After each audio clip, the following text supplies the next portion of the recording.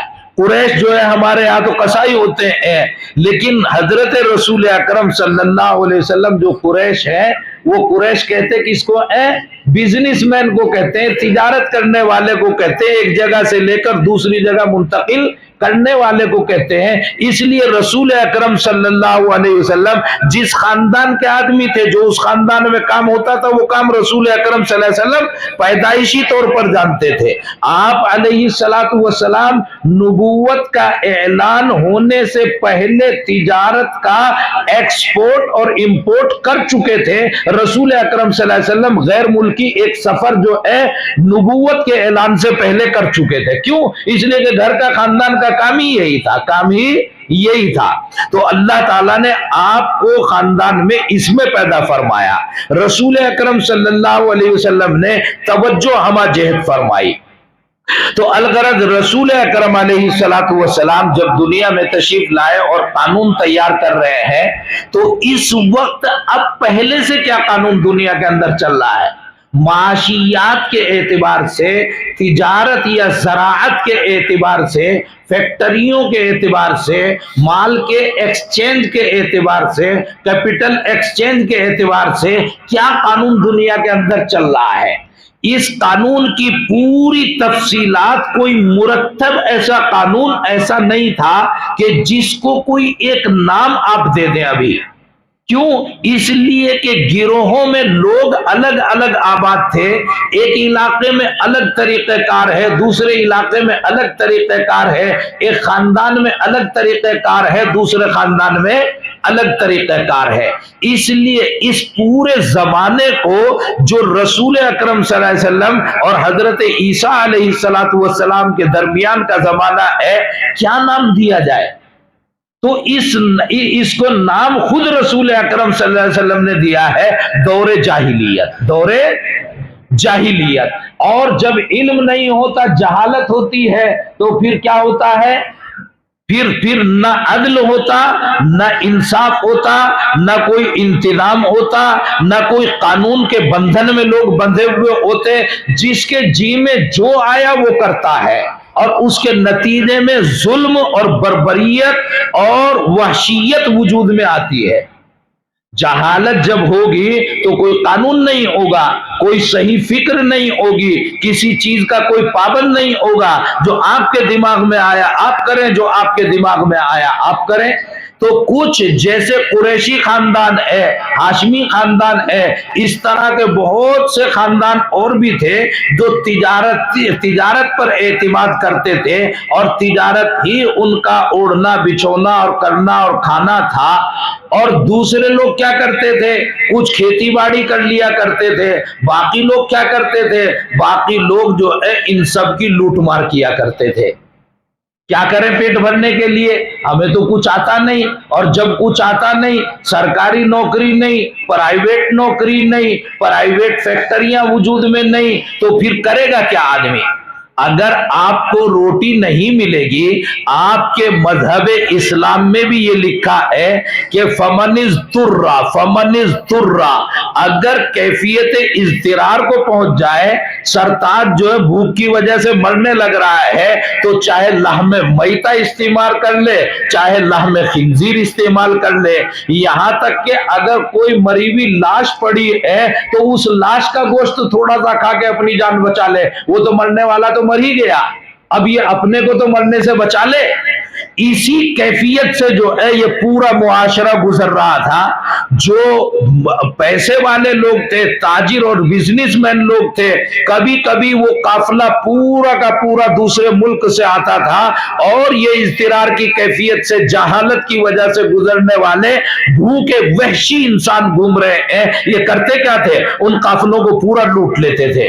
لوٹ کے نتیجے میں ان کو کتنا ملا؟ یہ کتنے لوگ تھے؟ ان کی تعداد تو یہ تو پبلک تھی پوری، تو لوٹنے والوں کو ایک ایک بوٹی ملی، اور وہ جو قافلہ آیا تھا وہ بیچارہ بھوکا ننگا رہ گیا، وہ بھی بھوکے، اور یہ بھی ایک بوٹی کھانے کے بعد اگلے ٹائم پھر بھوکے۔